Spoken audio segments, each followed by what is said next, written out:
Kani kediga Batisi TV, mat pidang pek yaki kubur baman kasni, belawan rasha pida ka Orange Nissan Loom Sopo near Fire Brigade Shillong, ringkat bat ka eco-friendly enterprise, ki plakot nagbenta ki jingdon kam hakasong, bat kara karong. Ka jingelang juga Kynhun Myntri, kabala syong haka kandai tri unai tung arjar arpo. Kala Mynjur ban clearance nakabenta ka jing Myntri ki projek, hapo ka jela mekhlia, ki belakin jo ya ka sanpo Klur tengka Shaneng. Myntri rang ba jong jela ukon rat kongkal sangma habe kran bikila pathai kubor lo etho baka Kynhun Myntri kala shem ya kani karai khamtam ban island ya jing tei ya ka games village but ya ka stadium nakabenta ka jing penkre ya ka national games ka bansalong house name arhajar arpuar kan ya no shakhmat shat. Regarding the approval for procedure of clearance for financial and technical approval for mega projects and infrastructures for the National Games 2022 for projects that are above 50 crores. Regarding the infrastructure projects, mega infrastructure projects for the National Games, we felt that because the necessary technical and financial approvals take extra time sometimes, we felt that single window committees when it comes to financial issues, administrative issues, and technical issues, two separate committees were created. One to be headed by the Secretary PWD, and all the other concerned engineering divisions will be there. And the member secretary will be the sports department engineer. And in the administrative approval, the chief secretary will be the chairman, and all the other concerned departments will also be part of this. This will allow quick approval and necessary administrative and technical approval for the mega projects that are worth more than 50 crores. Hakani jingelang ka Kynhun Myntri kala menjuru reutli ki rai ki be dei ka jingpen bai thamai ka service rule jong katnat legal and metrology ka bha bakar pang ye ki bre ki badan jingduna ki khatmet bat ki we. The amendment of the service rules in the legal and metrology department, and this agenda was approved by the cabinet.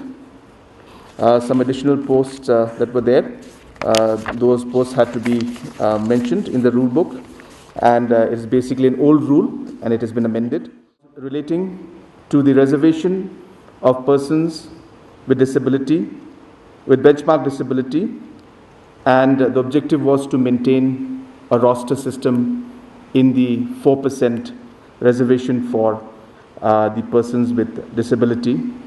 And this decision has been taken today, and even the roster has been created.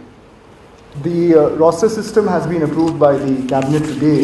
This is a 100-point roster system to implement the reservation for persons with benchmark disabilities. The Rights of Persons with Disabilities Act 2016 was passed by the Government of India, and this applies to all. And in pursuance of that, the government of Meghalaya had in 2017 approved for 4% reservation. And today the cabinet has approved the roster system, which is a 100-point roster system to implement this reservation for persons with benchmark disabilities. The disability categories as given in the Act are people with blindness and low vision, deaf and hard of hearing, locomotor disability, including cerebral palsy, leprosy cured, dwarfism, acid attack victims and muscular dystrophy, autism, intellectual disability, specific learning disability and mental illness, and multiple disabilities from amongst persons under A to D, including deaf blindness, in the post identified for each disabilities.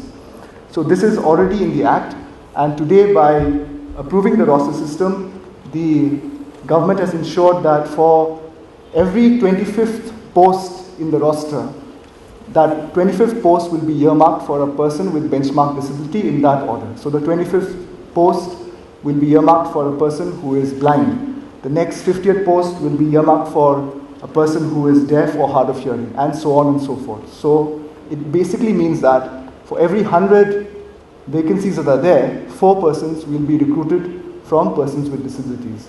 This is to ensure that it doesn't matter which recruitment cycle that is there, because sometimes in some years the posts are very few in number.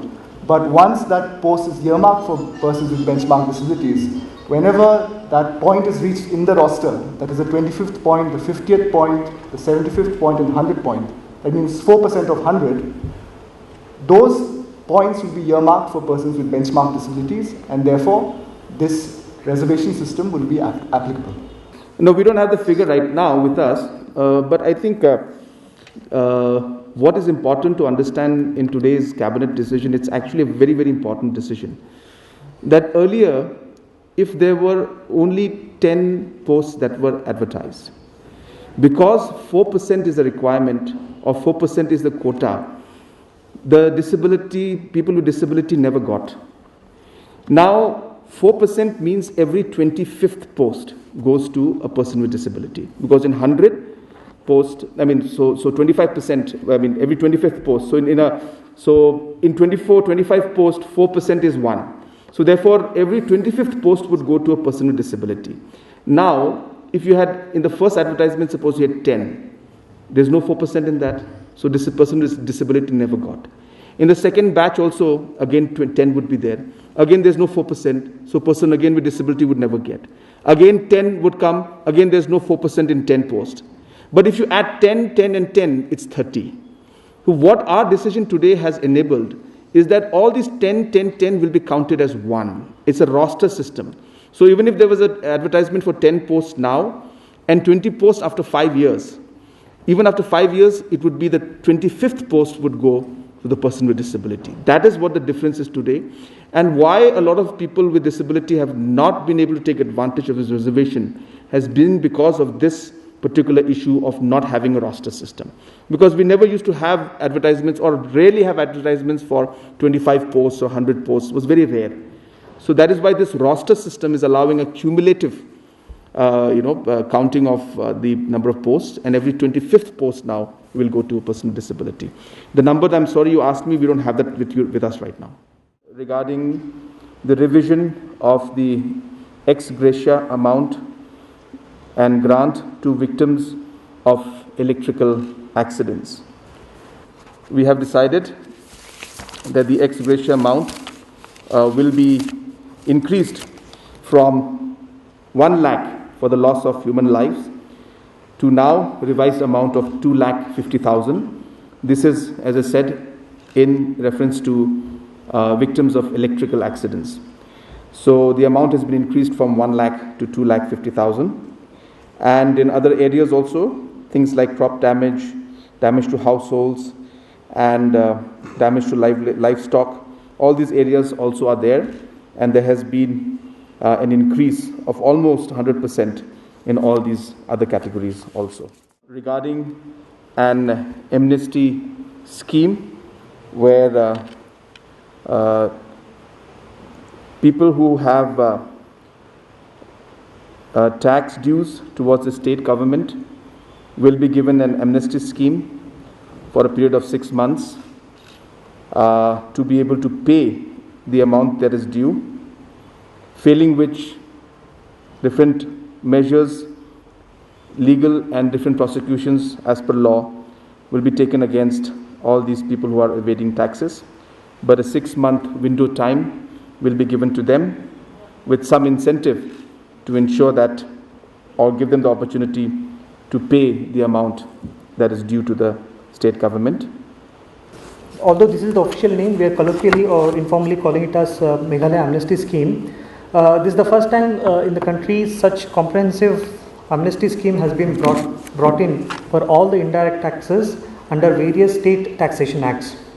The main purpose of bringing this ordinance is that there are so many taxpayers who owe the taxation department hundreds of crores. Currently we have pegged it at 152 crores. These are, seemingly irrecoverable taxes because of the legacy issues. If at all we go on the recovery proceedings, these are lengthy, time consuming, prone to litigation. That's why we have never really gone after the taxpayers. That's why we have brought this ordinance to help both the department as well as the taxpayers to make to clean the slate and make a fresh start for 2021. This will encourage the defaulters to come forward. Although it is a voluntary scheme, the scheme has been made in such an attractive manner that we are hopeful that this will benefit 805 taxpayers in total in Meghalaya.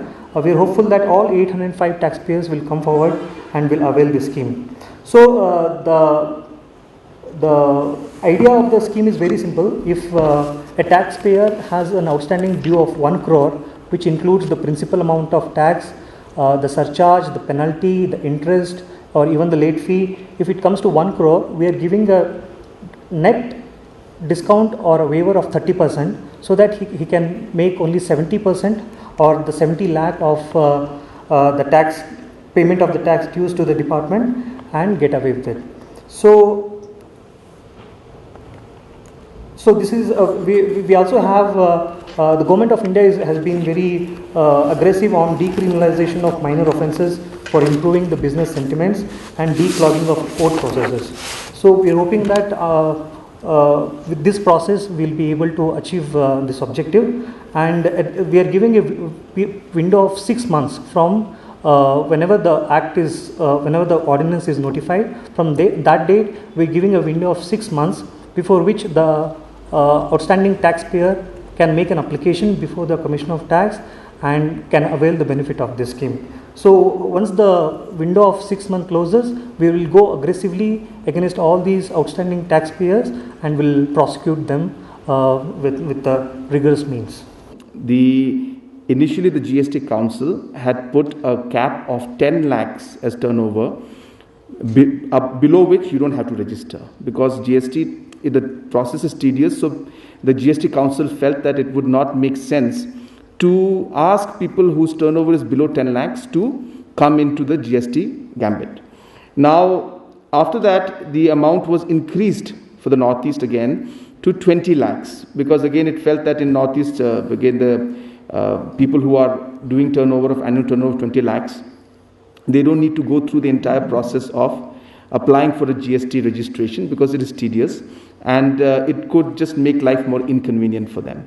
And if you look at our numbers also, most of the traders who have taxes below, who have a turnover below 20 lakhs, hardly account for 3-4 to 5% of the entire business that's going in the state.